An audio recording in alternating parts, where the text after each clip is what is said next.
चालू कर देता हूँ। चलो ओके। सो जब बेटा फ्लूइड फ्लो करता है तो फ्लो बहुत सारे तरीके से हो सकता है और इस फ्लो को समझना बहुत ही डिफिकल्ट हो जाता है, राइट। अगर तुम लोगों ने रिवर के अंदर देखा होगा कि वाटर का फ्लो है वो इनफाइनाइट टाइम्स अलग अलग हो रहा है, हर एक पार्टिकल अपना अलग अलग फ्लो लेके आता है, राइट। तो फ्लो जब भी डिस्कस करेंगे तो हम लोग को बहुत ही ज्यादा सिंप्लीफिकेशन करना पड़ेगा, तभी हम लोग इसकी स्टडी कर सकते हैं। कोई डाउट यहाँ तक? ओके तो हम लोगों ने बेटा जनरली अभी जो डिस्कशन करने वाले हैं वो ऐसे फ्लो पे डिस्कशन करने वाले हैं जो कि स्ट्रीम लाइन हो, स्ट्रीम लाइन फ्लो के बारे में डिस्कशन करने वाले हैं, राइट। और हमेशा याद रखना कि जब भी हम डिस्कस करेंगे तो हमारा जो फ्लूइड है वो कैसा फ्लूइड है, हमारा फ्लूइड कैसा फ्लूइड है, आइडियल फ्लूइड है। आइडियल फ्लूइड का मतलब वापस हम लोगों ने डिस्कस किया था, आइडियल फ्लूइड मतलब कंप्रेशन नहीं होगा, बिल्कुल भी इनकम्प्रेसिबल फ्लूइड होगा, विस्कोसिटी बिल्कुल भी नहीं होगी, जीरो विस्कोसिटी होगी। कोई doubt? This is our ideal fluid. आगे बढ़े, चलो। तो हम लोग जो डिस्कस करेंगे आज that is your streamline flow. Streamline flow किसे कहते हैं?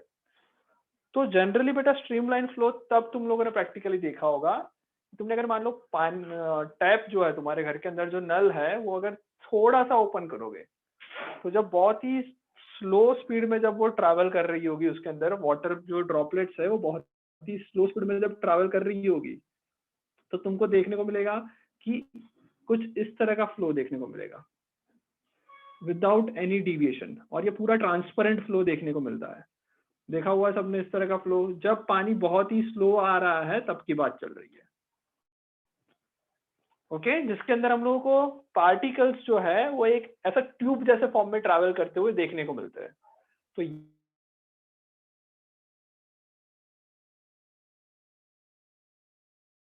थोड़ी टाइम के बाद अगर तुम्हारा नल जो है वो काफी हाइट पे है, अगर ये पानी चल भी रहा है तो थोड़ी टाइम के बाद ये पानी कुछ ऐसे होके नीचे गिरने लगता है। देखा हुआ सबने? नहीं देखा है तो घर के नल को चालू करके देख लेना।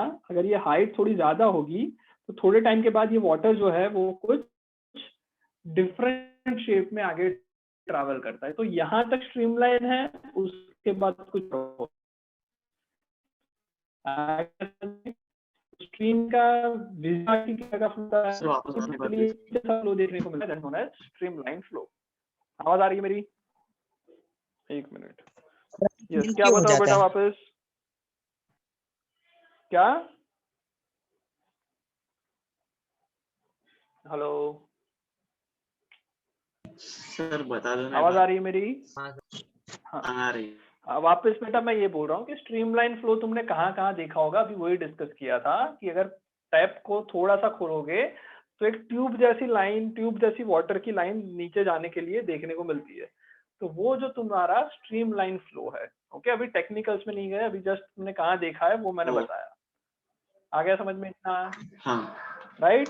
और अगर नॉर्मली तुम देखोगे कि पानी जब चालू करोगे तो नीचे जो होगा, अगर ये तुम्हारा टैप बहुत हाइट पे हो तो कुछ पर्टिकुलर हाइट के बाद ये वाटर का जो फ्लो है वो थोड़ा थोड़ा राउंड होना स्टार्ट हो जाता है। ट्यूब जैसा नहीं दिखेगा तुम्हें, गोल गोल घूमता हुआ पानी आ रहा है, ऐसा दिखेगा। ये जो है टर्बुलेंट फ्लो है, इसके ऊपर वाला ये जो फ्लो है that is your streamline flow. तो हम जो पहले डिस्कस करेंगे वो करेंगे स्ट्रीमलाइन फ्लो की। स्ट्रीमलाइन फ्लो में क्या होता है, यहाँ तक कोई डाउट आया समझ में यहाँ तक? ओके स्ट्रीमलाइन फ्लो समझ में आया, किसे स्ट्रीमलाइन फ्लो कहते हैं वो समझ में आ गया? ओके चलो आगे देखते हैं। अब ये जो स्ट्रीमलाइन फ्लो हमारा है उसमें अगर मैं इसी चीज को कुछ यहाँ पे दिखा रहा हूँ कि लेट्स से स्ट्रीमलाइन फ्लो तुम्हारा यहाँ से यहाँ तक हो रहा है, तो इसकी कंडीशन क्या होती है? स्ट्रीमलाइन फ्लो की कंडीशन क्या होती है? सबसे पहली कंडीशन ओके अगर मान लो मैं दो पॉइंट ले लेता हूँ, ये पॉइंट ए, ये पॉइंट बी, तो ये ए और बी पॉइंट पे जो स्पीड रहेगी, मतलब ए और बी पॉइंट पे कोई भी लिक्विड का पार्टिकल आएगा उसकी कुछ स्पीड होगी। लेट्स से यहाँ पे स्पीड है v1, इधर आके स्पीड हो गई v2। स्पीड चेंज हो सकती है पार्टिकल, क्योंकि ऐसा मत समझना कि पार्टिकल की स्पीड चेंज नहीं होगी। ओके कंडीशन क्या है कि कोई भी पॉइंट ए या फिर कोई भी पॉइंट बी पे जो भी पार्टिकल आ रहा है इस पॉइंट की स्पीड सेम रहेगी। इस पॉइंट पे जो पार्टिकल आ रहा है उसकी स्पीड टाइम के साथ चेंज नहीं होगी।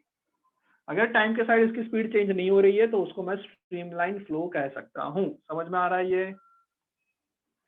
Okay, speed of liquid particle, speed of liquid particle will not change, will not, speed at a point, okay, speed at a point of a liquid particle will not change with respect to time, time के साथ वो speed change नहीं होगी।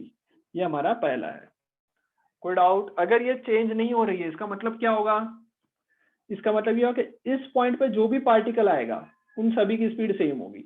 इस point पे जो भी particle आएगा इस सभी पार्टिकल्स की स्पीड चेंज होगी। ओके, हर एक पार्टिकल की इंडिविजुअल स्पीड चेंज हो सकती है। यहाँ पे v1 हो जाए, इधर आते आते v3 हो जाए, यहाँ पे v4 हो जाए। तो हर एक पार्टिकल की स्पीड, इंडिविजुअल पार्टिकल की बात करें तो उसकी स्पीड कभी भी चेंज हो सकती है, बट एक पर्टिकुलर पॉइंट पे वो स्पीड फिक्स रहेगी टाइम के साथ।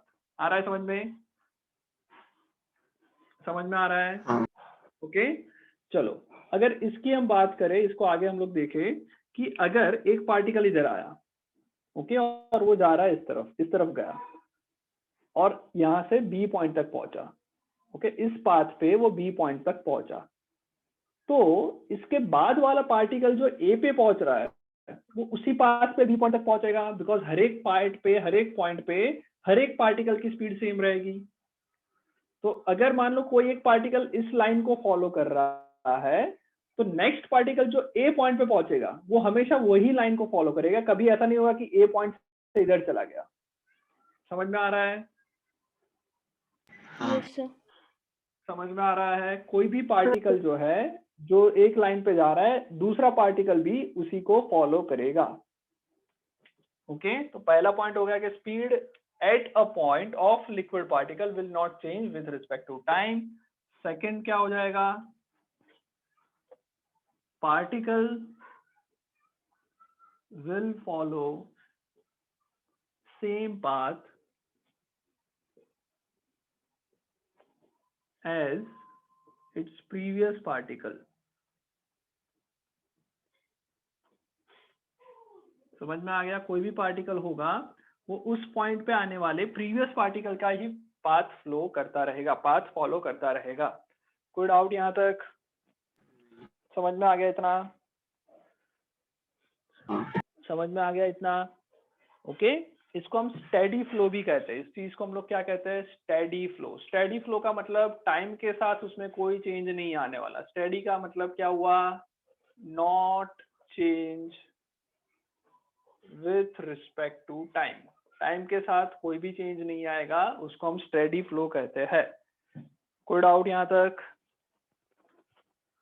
नहीं। ओके, थियरी लिखो, स्ट्रीमलाइन फ्लो हेडिंग डाल के थियरी लिखो। The flow of fluid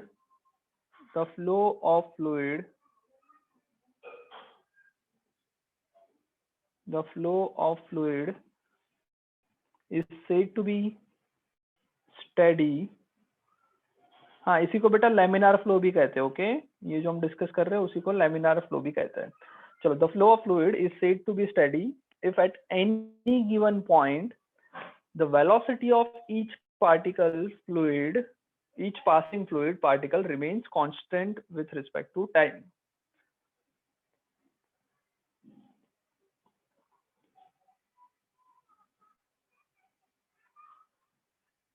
Sir, the velocity. मैंने चैट पे लिखा है।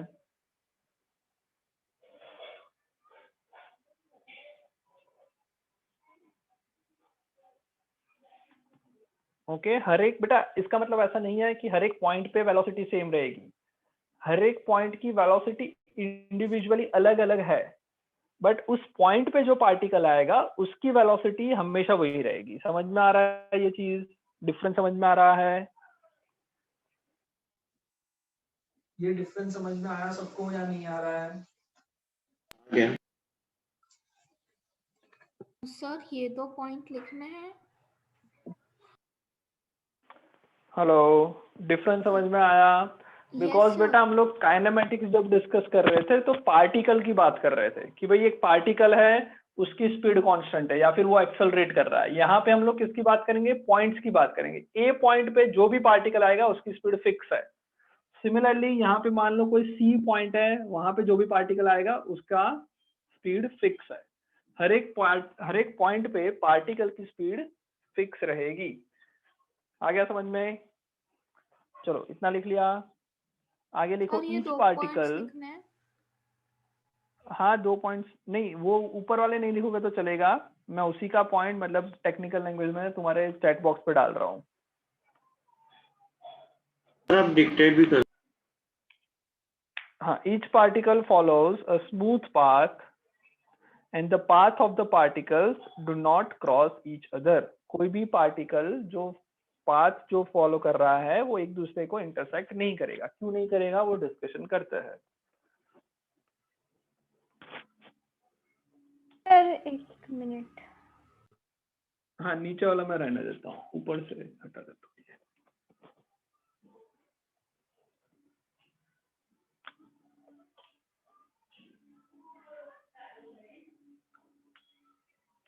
मान लो ये पॉइंट ए से पॉइंट बी तक, आवाज आ रही है मेरी?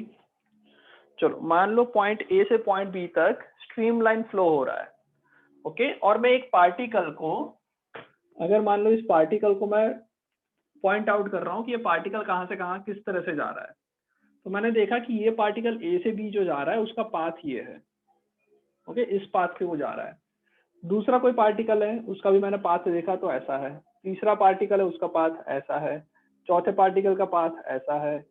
पांचवें पार्टिकल का पाथ ऐसा है, ओके। तो सारे पार्टिकल्स का मैं पाथ देख रहा हूँ तो मेरे को कुछ इस तरह से लाइन देखने को मिल रही है। कोई प्रॉब्लम तुम लोगों को? नहीं। ओके, स्ट्रीम लाइन के अंदर जो पाथ देखने को मिलेगा बहुत ही क्लियर पाथ देखने को मिलेगा। कभी भी दो पाथ एक दूसरे को इंटरसेक्ट नहीं करेंगे। ऐसा नहीं होगा कि अलग अलग ऐसे दो पाथ एक दूसरे को इंटरसेक्ट नहीं करेंगे। आ रहा है समझ में?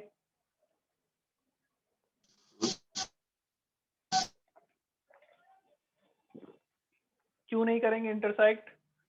बिकॉज उसके पीछे का रीजन, नेक्स्ट पॉइंट लिखना है बेटा सबको। नेक्स्ट पॉइंट लिखो, the tangent drawn. Next point लिखो, the tangent drawn, the tangent drawn, the tangent drawn at any point of the flow line of particle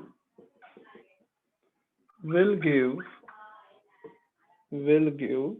direction of velocity at that point। मतलब कोई भी ये जो streamline का जो हमारा पाथ है, उस पाथ पे कोई भी पॉइंट पे तुम टेंजेंट बनाओगे। इस पॉइंट पे मैंने टेंजेंट बनाया तो वो क्या रिप्रेजेंट करता है? Direction of velocity, okay. अगर मान लो दो स्ट्रीम लाइंस एक दूसरे को इंटरसेक्ट कर रही है तो इस पॉइंट पे दो टेंजेंट बन जाएंगे, और एक पॉइंट पे दो डायरेक्शन होना पॉसिबल नहीं है। तो कभी भी स्ट्रीम लाइंस जो पार्टिकल्स है, स्ट्रीम लाइन जो पाथ है, वो एक दूसरे को इंटरसेक्ट करना पॉसिबल नहीं है, ओके। लिखा ये? सर हाँ बोलो।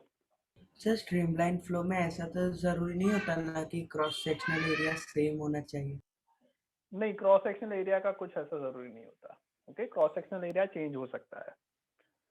पाथ बेटा पैरेलल है ऐसा नहीं कह सकते, वो कभी इंटरसेक्ट नहीं करेंगे ऐसा कह सकते हैं, ओके। पाथ पैरेलल नहीं है ऐसा नहीं कह सकते, हम लोग ऐसा बोलेंगे कि इंटरसेक्ट कभी नहीं करेंगे, ओके। लिख लिया यहाँ तक? हाँ हो गया।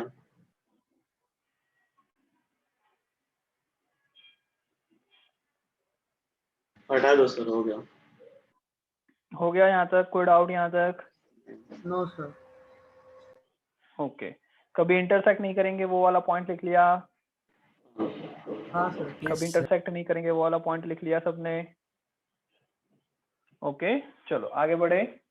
अब लिखो, आगे हेडिंग डाल दो, equation of continuity. Equation of continuity. चलो देखो ध्यान से। लेट्स से कोई फ्लूइड पार्टिकल इस डायरेक्शन में ऐसे जा रहा है, मतलब क्रॉस सेक्शनल एरिया पे हमने जो डिस्कस किया था उस पर डिस्कशन करते हैं। मान लो यहाँ पे इस सेक्शन का नाम दे देते ए, इस सेक्शन का नाम दे देते हैं बी, और इस सेक्शन का नाम दे देते हैं सी। ओके चलो अब बेटा ये एक ट्यूब है ऐसा बोल सकते हैं, ये जो लेमिनार फ्लो हो रहा है, स्ट्रीमलाइन फ्लो हो रहा है, एक पर्टिकुलर ट्यूब में ऐसा फ्लो हो रहा है। ओके अब एक बात बताओ, जितना वाटर, जितना लिक्विड यहाँ से आगे गया होगा, क्या वो लिक्विड रास्ते में कहीं स्टोर हो रहा है क्या? यहाँ से मान लो 1 लीटर लिक्विड पर सेकंड जा रहा है, क्या वो 1 लीटर लिक्विड जो है कहीं बीच में स्टोर हो रहा है क्या? क्या कहीं पे स्टोर हो रहा है? नहीं स्टोर हो रहा है, राइट। कहीं से लीक भी नहीं हो रहा है।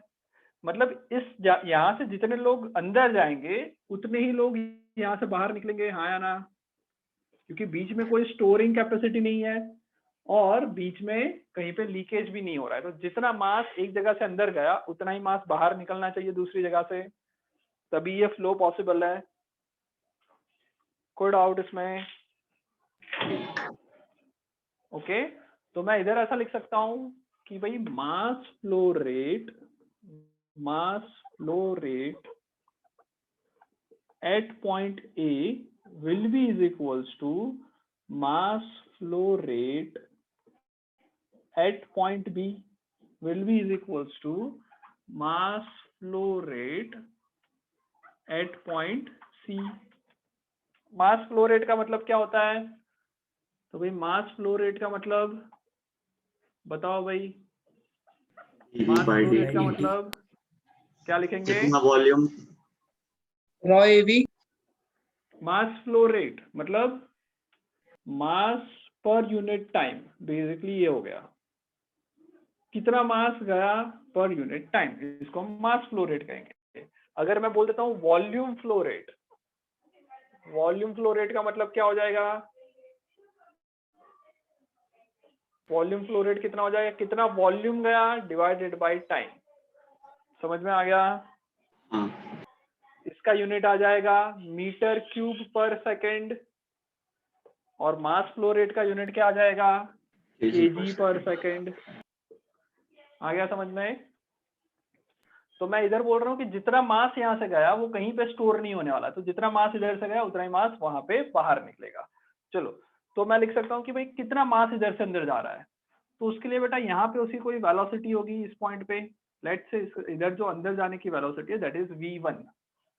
ओके अब मान लो डेल्टा टी टाइम की बात कर रहे हैं, तो डेल्टा टी टाइम में यहाँ से v1 से स्पीड से कुछ लिक्विड अंदर आया, कितने टाइम के लिए अंदर आ रहा है?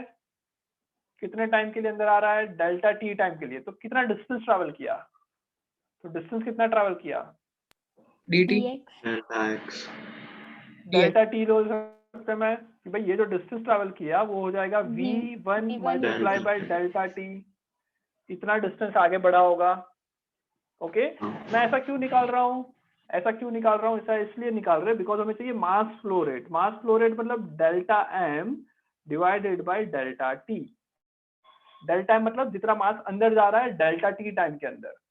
ओके इसको मैं क्या लिख सकता हूँ? मास को क्या लिख सकते हैं? Density multiply by volume. तो density D rho one multiply by volume v1। Volume कैसे निकालूंगा? तो मैं वॉल्यूम निकाल सकता हूँ कि यहाँ का जो एरिया है, क्रॉस सेक्शनल एरिया को बोल देते हैं a1 multiply by distance. Distance कितना है? v1 into delta t1। तो इसको मैं लिख सकता हूँ रो1 डेल्टा टी v, अच्छा या फिर लिख लेते हैं रो1 a1 v1 into delta T. समझ में आ गया? ये रो1 a1 v1 डेल्टा टी, ये टोटल मास आया, हाँ या ना? सर फिर से समझाओ ना।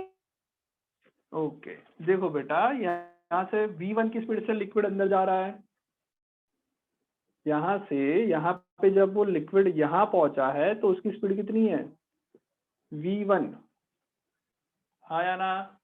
हाँ सर। हाँ ये V1 जितना वॉल्यूम, V1 जितनी स्पीड से लिक्विड अंदर जा रहा है, कितने टाइम के लिए मैं देख रहा हूँ? तो मैं देख रहा हूँ डेल्टा टी टाइम के लिए। तो उसने कितना डिस्टेंस ट्रैवल किया होगा अंदर? तो मैं बोल सकता हूँ उसने जो डिस्टेंस ट्रैवल किया होगा वो है V1 इंटू डेल्टा टी। आया समझ में? Yes sir. कितना वॉल्यूम अंदर गया वो फाइंड करने के लिए क्या करूंगा? कितना वॉल्यूम अंदर जा रहा है वो फाइंड करने के लिए distance multiply by cross sectional area. आया समझ में? हाँ सर। तो वॉल्यूम फाइंड आउट करने के लिए area multiply by V1 delta T. Okay, ये मेरा वॉल्यूम हो गया। और मास फाइंड करने के लिए क्या करूंगा? मास फाइंड करने के लिए क्या करना पड़ेगा? डेंसिटी से मल्टीप्लाई कर लो, क्योंकि मास क्या होता है? Density into volume. वॉल्यूम क्या होता है? Area into length. लेंथ क्या लिखा? V1 delta T. आ गया समझ में? इन सबको गुड मॉर्निंग मल्टीप्लाई कर सर। लो। मास, हाँ सर बोलिए। सर ब्रेक था क्या बीच में? ब्रेक मैंने दे दिया था 15 मिनट का। बच्चे बोल रहे सर, मैं पता नहीं था कि क्लास ओवर हो गई है। ऐसा कैसे बोल रहे? मैंने बोला कि 15 मिनट के बाद आ जाओ हाँ, 11:30 जिन पे। लोगों ने भी ज्वाइन नहीं किया वो बोल रहे सर हमें तो लगा क्लास ओवर होगी इसलिए हम ज्वाइन नहीं कर रहे हैं। तो वो सुनते नहीं है क्लास के अंदर, और क्या? और तो क्या बोलूं मैं? क्योंकि अभी क्लास जस्ट के अंदर मैंने मैंने ग्रुप में बोला था। नाम डाला बच्चों का, तो वो पता वो मैंने हमें बच्चों को मैसेज बोला कर रहे हैं 15 सर मैं मिनट में आ क्लास। जाओ, ऐसा बोला मैंने। अच्छा 55 ठीक है स्टूडेंट्स सर। आ भी गए हैं, 5-6 बच्चे ही होंगे ऐसे। Okay sir. चलो बेटा, अक्षता समझ में आया? Yes sir. यहाँ पे अंदर जो मास जा रहा है उसको मैंने लिखा डेंसिटी इंटू वॉल्यूम, वॉल्यूम को लिखा एरिया इंटू लेंथ, लेंथ को लिखा स्पीड इंटू टाइम। तो इन सबको लिख के मैंने यहाँ पे लिख लेता हूँ डेंसिटी। यहाँ पे जो डेंसिटी है उसको मैं ρ1 लिख लेता हूँ। वॉल्यूम की जगह पे मैं लिख रहा हूँ एरिया A1। लेंथ की जगह पे लिख लिया speed V1 into delta T divided by delta T. ये हो गया मेरा mass flow rate at point A. Mass flow rate at point B अगर निकालना है, मतलब यहाँ पे, तो यहाँ पे स्पीड जो होगी वो V2 लिख लेते हैं। ओके, एरिया जो होगा क्रॉस सेक्शनल एरिया A2 लिख लेते हैं। और उसके बाद क्या लिखेंगे? V2 एरिया, A2 लेंथ हो गई। बाकी डेंसिटी जो इसको मैं ρ2 लिख लेता हूँ। तो यहाँ पे डेंसिटी ρ2 है, एरिया A2 है, स्पीड V2 है, डेल्टा टी उतना ही रहेगा अपॉन डेल्टा टी। वही सी में भी वही हो जाएगा, ρ3 डेंसिटी सेम A3 नहीं होगी? V3, हाँ वो डिस्कस करेंगे अभी, अपॉन अच्छा। Delta T. ओके, अब हम डिस्कस क्या करते हैं कि भाई डेंसिटी जो है, तो हम लोगों ने पहले ही लिया कि हम लोग आइडियल फ्लूइड पढ़ रहे हैं, और आइडियल फ्लूइड के लिए हम लोगों ने बताया था कि इनकम्प्रेसिबल फ्लूइड है। कंप्रेसिबल फ्लूइड होने से क्या होता है?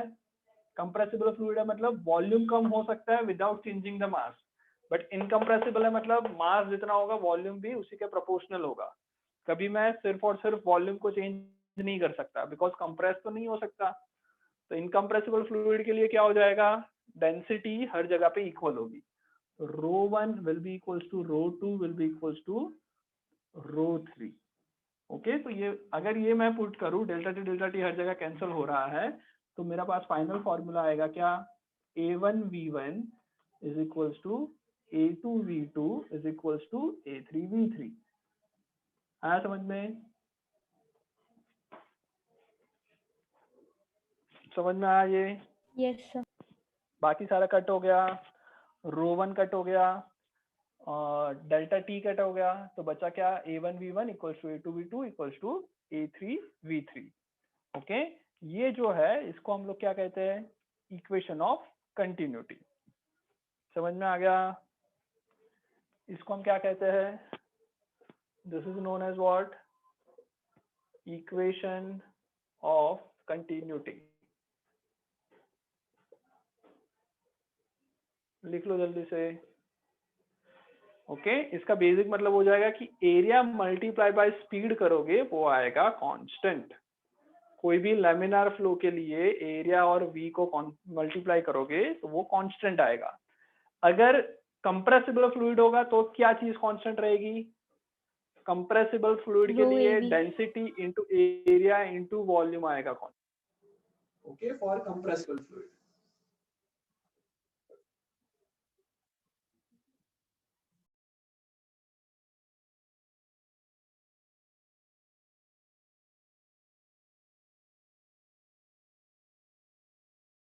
सर आवाज नहीं आ रही है।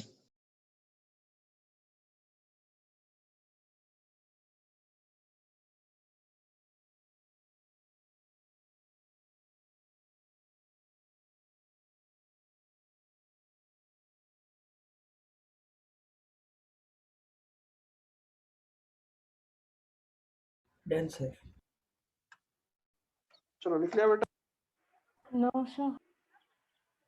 ओके, लिख लो जल्दी Done. से। Okay, this is known as continuity equation.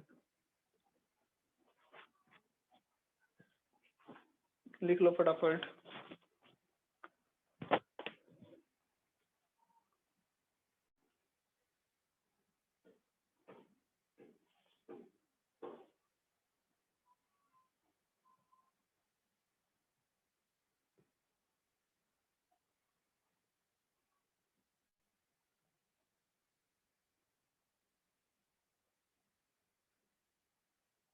Done हो गया? No. Yes, sir. Done.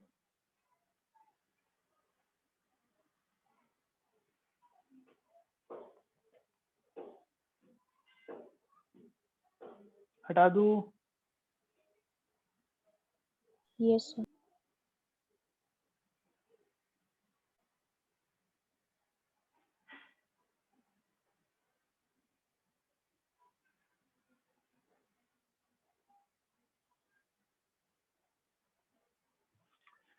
चलो आगे बढ़े। कोई डाउट यहाँ तक? हटाऊं इसको?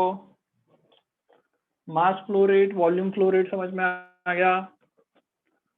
ओके, मास फ्लो रेट चाहे कुछ भी हो जाए हमेशा इक्वल रहेगा। Volume flow rate incompressible fluid के लिए इक्वल रहेगा। एक क्वेश्चन कर ले इसका छोटा सा। चलो कर लेते हैं छोटा सा क्वेश्चन। ऐसा कोई ट्यूब है बेटा हमारे पास, ओके, यहाँ पे स्पीड ऑफ मतलब स्पीड ऑफ लिक्विड है वो 2 मीटर पर सेकेंड है, और इसका रेडियस जो है एक स्क्वायर है, इसका जो रेडियस दे रखा है यहाँ पे V1 दिया है, रेडियस दे रखा है 1 सेंटीमीटर। यहाँ पे जाने पे रेडियस जो जाता है वो जाता है 4 सेंटीमीटर। तुम्हें फाइंड करना है स्पीड कितनी होगी। ओके, ये जल्दी से फाइंड कर लो।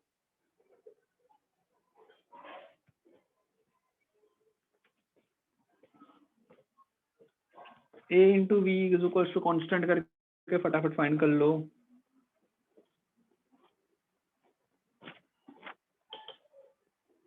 A इंटू वी कॉन्स्टेंट करके जल्दी से फाइंड कर लो।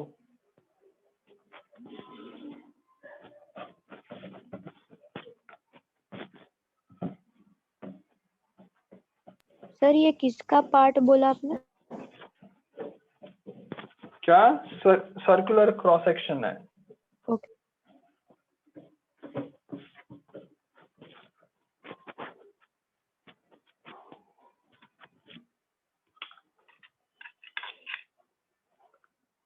सर 1/8 मीटर पर सेकेंड।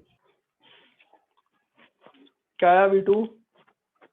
1/8 मीटर पर सेकेंड। ओके, हो सकता है। चलो क्या करना है मैं कर देता हूँ।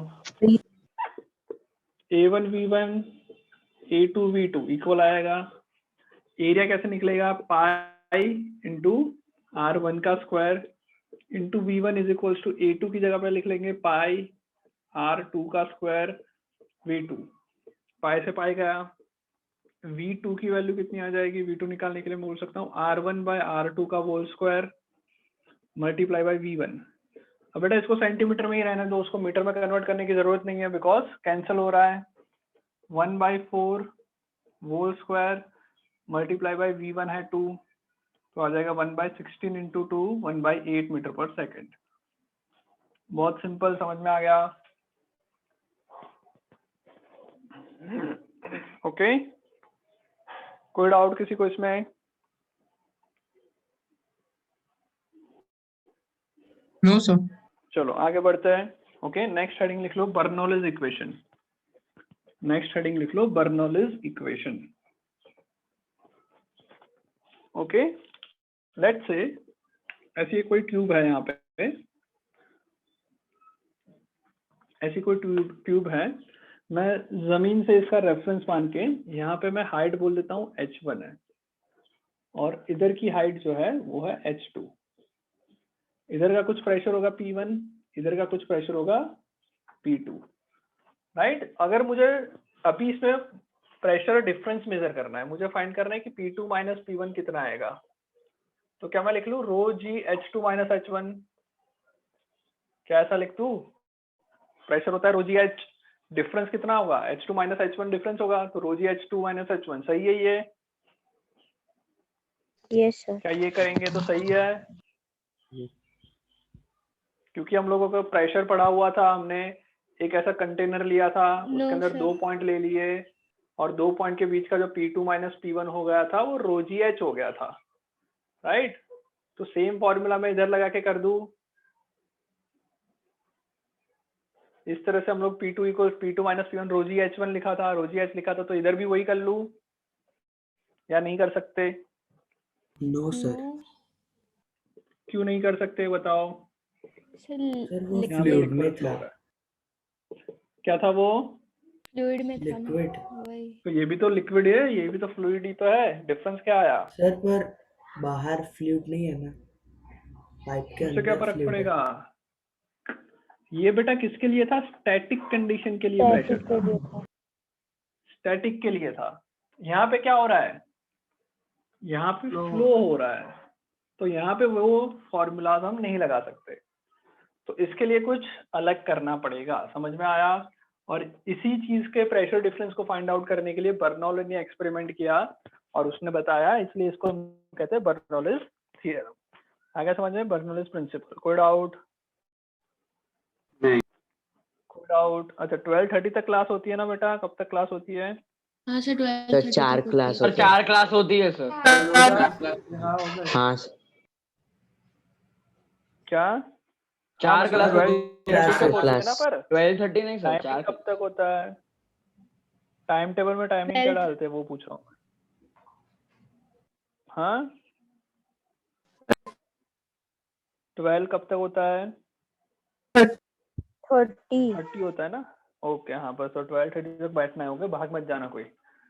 चलो ये समझ में आ गया कि भाई ये स्टैटिक के लिए होता है और ये हम लोग मोशन में है फ्लूइड, तो इसलिए मैं ये नहीं कर सकता, राइट। तो इसके लिए कुछ अलग चीज हम लोग करेंगे, ओके। बहुत सिंपल तरीके से करते हैं, देख लो ध्यान से, ओके। यहाँ पे हम लोग जो यूज करेंगे वो यूज करेंगे वर्क एनर्जी थ्योरम। क्या यूज करेंगे?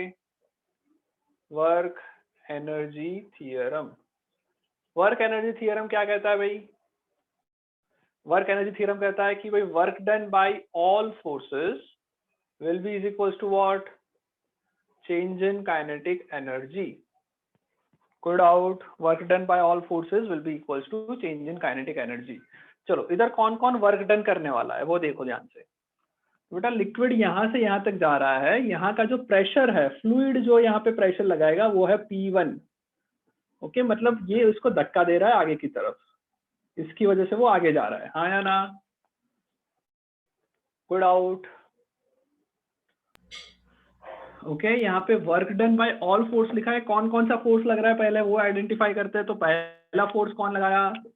पहला फोर्स किसने लगाया? Work done bye fluid. Liquid जो एक दूसरे के लेवल पे जो फोर्स लगा रहा है, इसको मैं कह रहा हूँ फ्लूइड फोर्स।